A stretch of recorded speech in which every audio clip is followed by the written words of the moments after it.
Is at all not plausible for Islami Andolan. এককভাবে নির্বাচনে এতগুলো আসনে নির্বাচনে প্রতিযোগিতা করা is neither possible not plausible. আমাদের যারা অংশগ্রহণ করছি আমরা নির্বাচনে, যে পার্টিগুলো অংশগ্রহণ করছে, এই ধরনের ক্যাজুয়ালিটি যেন না হয়, ইমিডিয়েট স্টেপ নেওয়া দরকার বলে আমি মনে করি। এই ঘটনা দেখে আমি এখানে বসে কথাও বলেছি আমাদের পার্টি হাই আপসের সঙ্গে, if possible we can sit together with BNP, যেন সারা দেশের নির্বাচনী এনভায়রনমেন্টটা কন্ডিউসিভ থাকে। সেই জন্য আমরা উভয় পক্ষ বসে একটা আলাপ আলোচনা করতে পারি। We are always in favour of maintaining a conducive environment for free and fair election. আর সেকেন্ড কথাটা হলো যে আপনি যে কথাটা বলেছেন যে এই ক্ষেত্রে আমাদেরকে আসলে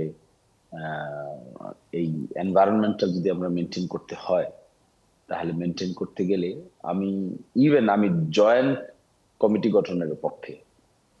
যে নির্বাচনী এনভায়রনমেন্টটা শুধুমাত্র কোনো দলের জন্য মেনটেন করাটা এখানে জরুরি না, এখানে জরুরি হলো দেশের জন্য।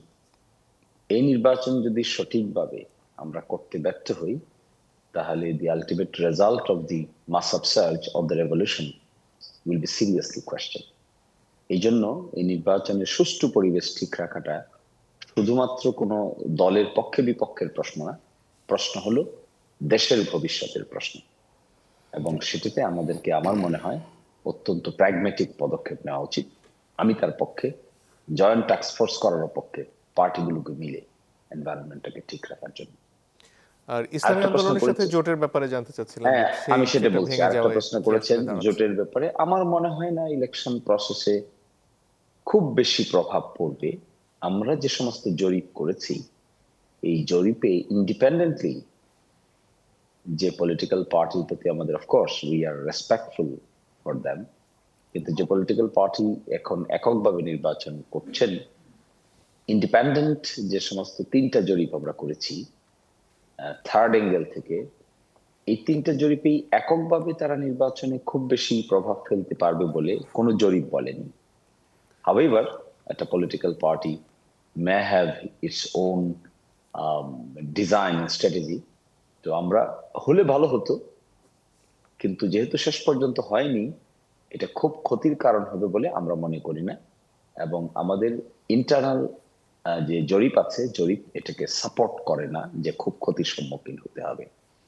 তারপরেও আমরা শেষ পর্যন্ত অপেক্ষা করেছিলাম, কিন্তু যখন আমরা দেখেছি যে এটা টু রিস্কি হয়ে যাচ্ছে, এত স্টাবর্ন হয়ে একটা প্রসেসের মধ্যে থেকে হোল প্রসেসটাকে জেপার্ডাইজ করা ঠিক হবে না, তখনই আমরা মূলত ওই জরিপ নির্ভর সিদ্ধান্তে যেতে বাধ্য হয়েছি। তারপরেও রেসপেক্ট শো করে ইসলামী আন্দোলনের প্রধান যিনি, তার আসন থেকে আমরা প্রার্থী সরিয়ে নিয়েছি। এটা শোয়িং রেসপেক্ট টু হিম। আমার বিবেচনায় আমরা 3টা জরিপ করেছি। সর্বশেষ জরিপ হয়েছে মিড জানুয়ারিতে। এই জরিপের ভিত্তিতে আমরা দেখেছি যে this is at all not plausible for Islami Andolan. এককভাবে নির্বাচনে এতগুলো আসনে নির্বাচনে প্রতিযোগিতা করা is neither possible not plausible. ফলে আমাদের বিবেচনায় we have respect for them, কিন্তু এট দিস স্টেজ ইলেকশনে বড় ধরনের কোনো ইম্প্যাক্ট ফেলবে বলে আমরা মনে করি না।